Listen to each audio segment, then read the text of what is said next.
Alright, welcome to another video. In this video I'm going to be taking you on the principles of design. Okay, the principles of design, the secrets to making appealing design. Now, just like every other thing, design also has principles, and those principles guide the design work you are to do. What that means is that whatever principle is there for a reason. Okay, so we're going to be looking at the principles of design. If you follow these principles as clearly as they have been explained, you won't go wrong in making a design, right? Or you won't go wrong in whatever design you do, because design is visual communication, and these principles help you to achieve your goal of visual communication perfectly. Okay, so let's get into the principles of design, the secret to making appealing designs. Now, there are some principles of design I want you to know about. Okay, now now there are principles of designs. There are several principles of designs. Now, the principles of designs include: 1, contrast; 2, alignment; 3, emphasis; 4, balance; 5, hierarchy; and 6, consistency. Now, I'm going to explain each of these, okay, in this video, and we're going to start by looking at um, the first one, which you mentioned, which is contrast. Now, the point of this is so that you understand how design works, and if a design works, why it works. Okay, that's the major point of understanding the principles of design, to know why a design works, if it works. Okay, good. So let's go straight into the first principle which we discussed, which is contrast. Good. What exactly is contrast? Now, contrast is the opposition of design elements to each other. Okay, so what this means is basically how opposing elements relate in a design. Okay, that's what contrast is. It also refers to how the different elements in a design stand out. Now, if you take a look at these slides you're seeing, you can already see that it's on a white background and the text is black. Okay, this already makes it very legible. Okay, this makes the text, or this slide you're looking at, this makes it easy to understand, this makes it interesting to read. That's what contrast is all about. Two different opposing elements being kept side by side in a design. Okay, two different opposing elements in a design. Now, why is contrast important in your design? Contrast is important because it guides the reader's eyes to focus on the important parts of the design. Okay, now if you look at this white um slide on black text, if you notice, your eye just goes straight to the text. You're not looking anywhere else around the white. That's exactly what contrast does. Okay, that's exactly what contrast does. It makes you focus on the important parts of a design. Now, also, your eye is going right down here to this dots written here, because it's in yellow, right? And it contrasts directly with the background. And that's what contrast does to a design. When you hear people say, "Oh, I want this design to pop," what they mean is, I want it to contrast. You see, a lot of people use the word pop. A lot of clients, they usually use the word pop for contrast. Okay, I need the design to pop. Okay, that's what it means. They need it to contrast. Okay, good. Now, why do we use contrast? Contrast is used when you want to generate impact and create exciting graphics. Okay, I'll show you some examples of contrast well used in this video, but then let's go ahead. Contrast is what objects around say about a particular design. So a contrast is not just about the particular design, it's not just it's not just about a particular element of design, but what the objects around say about a design. Okay, good. Now, contrast can communicate even without text. Contrast can communicate even without text. I'll explain that shortly. Now, the background of now this is like a rule when using contrast. The background of a design must significantly be different from the colors of the elements in that design. Now, for instance, imagine I had used, instead of a black text here, imagine I had used a gray text, a light gray text. It won't be easy for you to read this text, okay? And remember, design is visual communication. In design, you are trying to communicate to your audience. So, therefore, what you want is for them to be able to be relaxed when reading your text, okay? Good. And you have to make reading the text exciting for them. Okay. Good. So design is visual communication. So your background should significantly contrast with the colors of the elements in design. Now, contrast can also be created with fonts by differing font weights and font sizes. Good. So how do you create contrast in a design? How do you create contrast? Contrast can be created by differing elements. Okay, like I said, contrast, you can create contrast by opposing elements. For instance, contrast works with size of an element. Okay, so your eye is easily drawn to an element of a bigger size than one with a small size. Okay, good. So let's take a look at this example we have here. Now, these are two squares placed side by side. Your eye is immediately drawn to the bigger square, okay, than to the smaller square. Okay, that is what contrast is all about. Okay, contrast helps guide the user eye, right? So you contrast elements in a design because you want the user to pay attention to that element in a design. Okay, good. Now take a look at these other two squares we have here. Your eye is immediately drawn to the yellow, right? And that's because it contrasts more with the background, with the black background, than the gray. Okay, now this is when an example of this is what you call contrast in color. This example is what you call contrast in color, right? They are both the same shape, they are both the same size, right? But then color is what's making your eye get drawn to the yellow box over the gray box. Okay, whereas here size is what's making your eye get drawn to the bigger box over the smaller box. Okay, good. Now let's look at some practical examples of this. Okay, let's look at some examples of this still. Now if you look at this, this shape we have here, you'll see that your eye is more drawn to the lower polygon than the square you have here. Why is your eye more drawn to this? Now, your eye is more drawn to objects with irregular shape than objects with more definite shapes. Let me take that again. Your eye is more drawn with objects with irregular shapes than objects with more definite shapes. Your eye is more drawn to diagonal lines than straight lines. Okay? Diagonal lines seem um a lot, they convey movement. Okay? So when you look at the diagonal line, you are more or less looking in the direction of that line. Okay? So likewise, if you take a look at this shape here, you see it's made up of diagonal lines. Okay, this is a diagonal line here, this is a diagonal line here.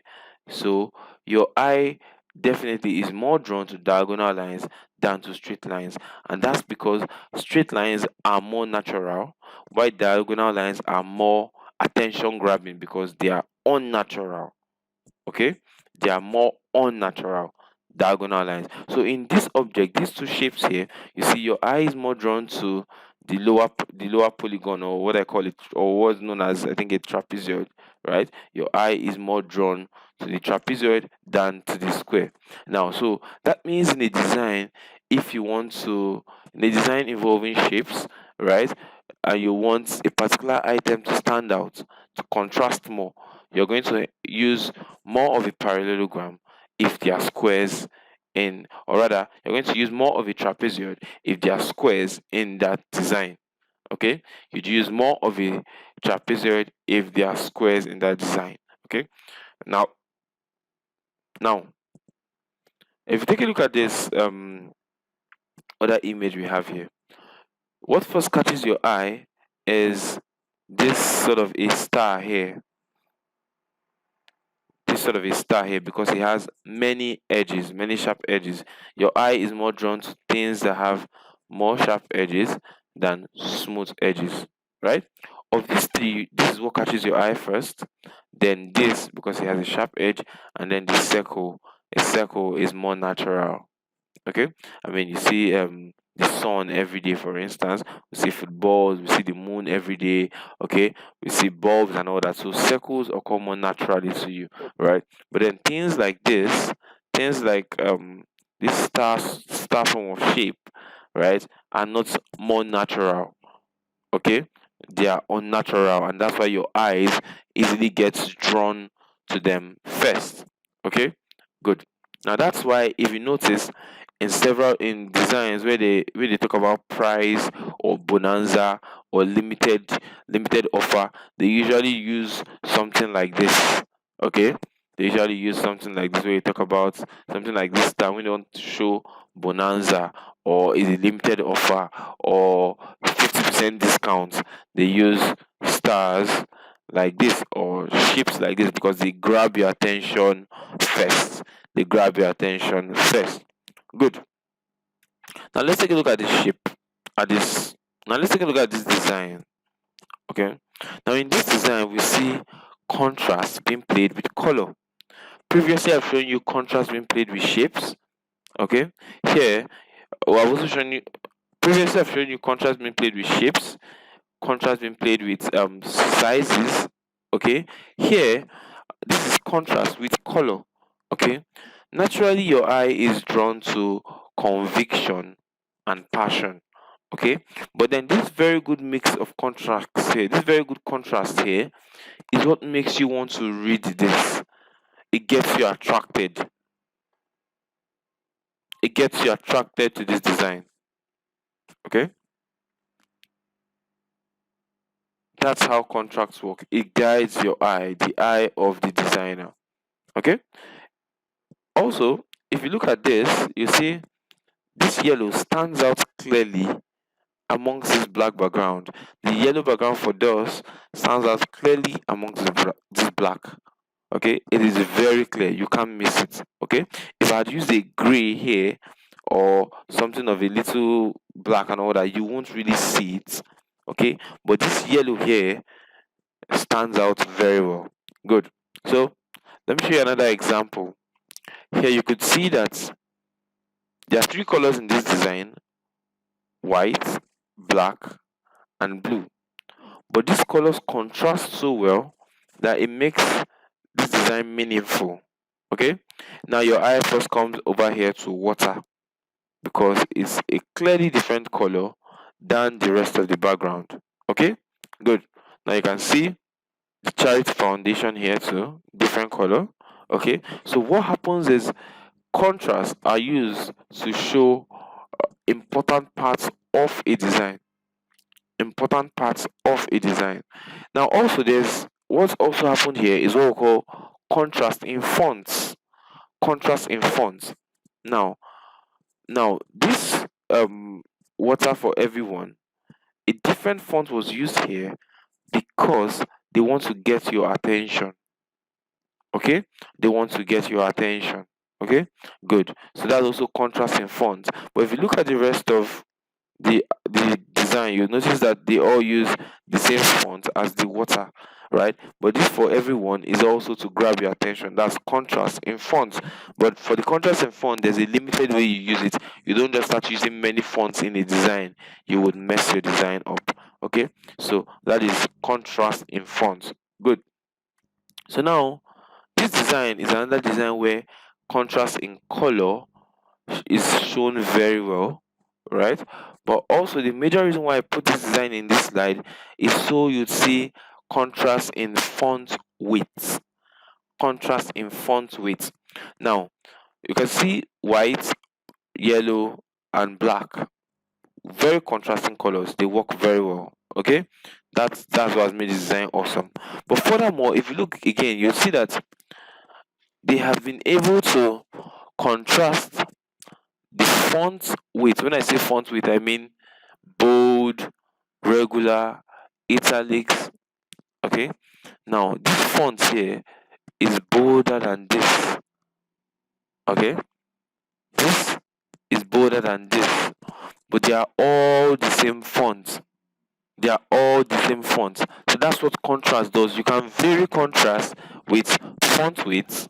Okay, you can vary contrast with font sizes. Now look at this to 45 seats.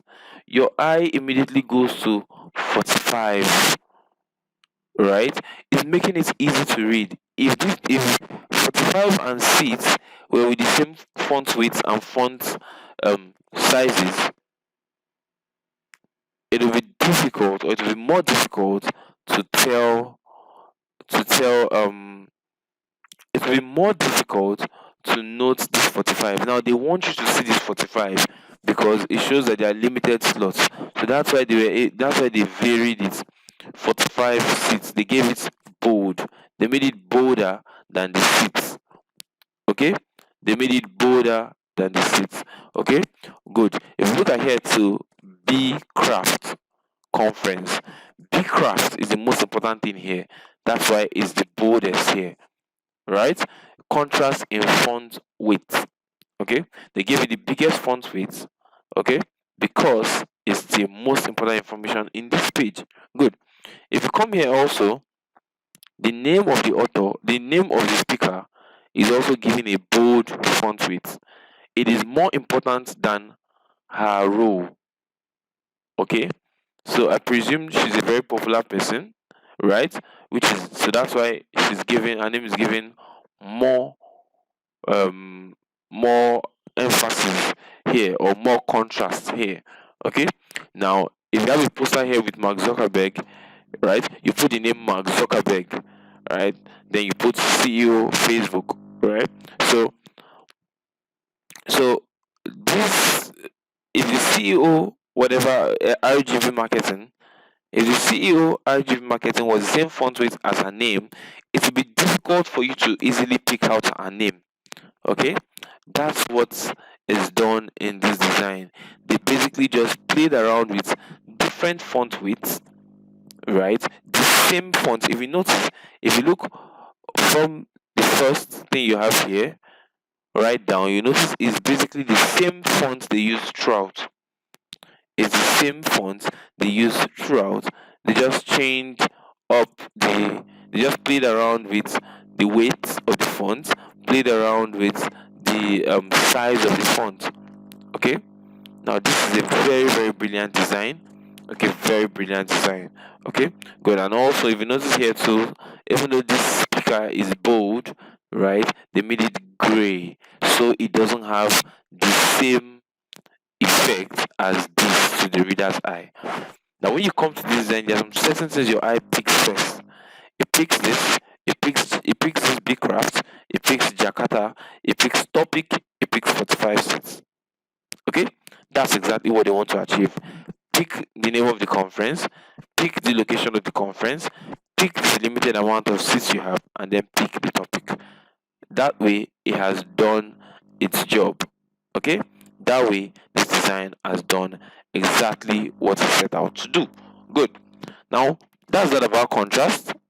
Now that's what about contrast, right? I hope you understand right now. So to summarize, contrast is the way we arrange opposing elements in a design to create impact on emphasis on the important parts of the design. That's what contrast is, right? Contrast can be achieved with color, like we have already described. Highly contrasting colors help to pass the message across on emphasis, on importance. Contrast can be achieved in color. Okay, highly contrasting colors help to pass the message of a design across. Contrast can also be achieved in size. The bigger the size of an element, the more the importance placed on that element, and the easier it is for the human eye to catch that element first. Okay, contrast can also be placed in shape. Smooth and smooth shapes like circles, regular shapes like squares, rectangles, rectangles have less appeal or are less attractive than when you use shapes with more distorted form or irregular shapes. Okay, regular shapes regular shapes have less attention grabbing than irregular shapes. Okay, good. Now, we can also achieve contrast in fonts by differing the weights. Heavier weights give more contrast than lighter weights. Heavier font weights, when placed side by side with lesser weighted fonts, makes the design appealing to the viewer. Okay. Also, larger size weights placed with larger size fonts. Also, larger size fonts placed side by side with smaller fonts. Okay, makes the design more visually appealing.